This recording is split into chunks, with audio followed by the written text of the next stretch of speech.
Right. Hi, Scott Orland with Cinema Magazine. The movie is called The Curse of La Llorona, and we are here with the director, Michael, and the star of the film, Raymond. Congratulations, guys. Thank you. I have to admit, I never heard of this before.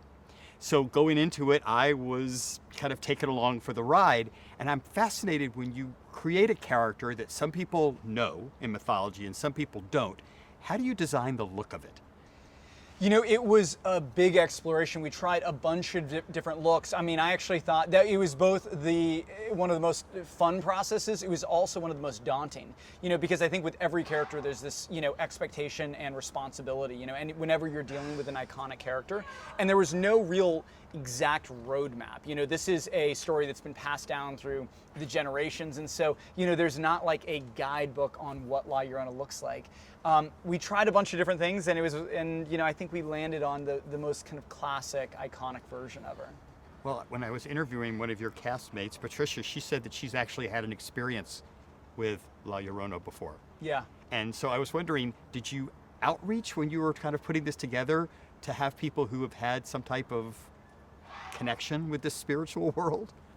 It's amazing how, like, when you start digging, we did a lot of research going into this, and, the more you dig, you realize, like, how far that legend has reached, and, and how real it is to so many people. And how many people it's affected. Yeah, I mean, it's really exciting. One of the best, things that we would have is, like, we did a bunch of test screenings, and you'd have focus groups, and in multiple focus groups you'd have people say, finally somebody has made a La Llorona story, because this is a story that's been passed down for hundreds of years. It's like grandparents have told their grandkids, and older brothers have told them. It's like it's a family tradition, and it is, it means so much to so many people, and I'm so honored to have been a part of bringing it to the screen. Yeah, and La Llorona is not just a fairy tale or a legend that's passed down. She's an actual dark entity that prowls the earth. She was a real human being that lived, and then by her own hand, she murdered her children, which is one of the worst things you could ever imagine, especially when you're a kid and they're telling you that the mother of these children, she murdered them. And then she killed herself, and then in a fit of grief, and then forever she's destined to walk the earth in search of souls to replace the ones that she lost, she will never be able to fill that void, but she'll try. It's interesting too in this modern day that we live in that sometimes deep religious beliefs kind of take a backseat to modernisms, except when something bad happens. Then all of a sudden, we need a guy like you to come in. We need religion. Right. So I was wondering with you, did you actually outreach to priests or outreach to people who have gone through an experience like this to find the little mannerisms? Oh, you do your research. I spoke with someone who was an expert who had studied with curanderos in Mexico, and she was a wealth of knowledge, because there are a lot of different types of curanderos, and you have to be very specific because you're dealing with shamanism and mysticism. And then also, I grew up Catholic, and I went to Catholic church, and then, you have to understand that you have to balance the faith and the spirituality with the mysticism, and in order to create that magic in this one character.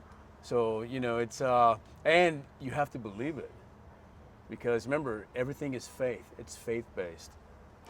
I'm always fascinated too in a movie like this where you're dealing with horrific things that happen to children and you cast children in the movie. How do you guide them through it so they're not traumatized? It starts with just casting great kids. I mean, we were blessed with a great crew, a great cast. And I think the thing that, a lot of people say, oh, like, what's your secret? Or did you, like, play mind games, or you trick them? And the fact is that, kids are, they're the most vulnerable people out there. As we get older, you get separated from that true fear that you have as a kid. When you're scared of the dark, you're at your smallest, you're most vulnerable there. So, that kind of sense of fear and fear of the unknown is, so palpable and so close that it doesn't take much for them to, to capture that. Anything weird happen on set? A lot of weird stuff. A lot of weird stuff. Yeah, no, totally. Oh, no, frightening. Like, we were shooting in a very old house in Los Angeles, didn't have air conditioning. It was in the middle of summer. It was over 100 degrees. I mean, we were sweating inside this house. And right before we were going to shoot, a blast of cold air came through the house, and it went through your body, through your being, and everyone felt it, and you could not explain where it came from. It was like a 110 chill, degrees yeah. out.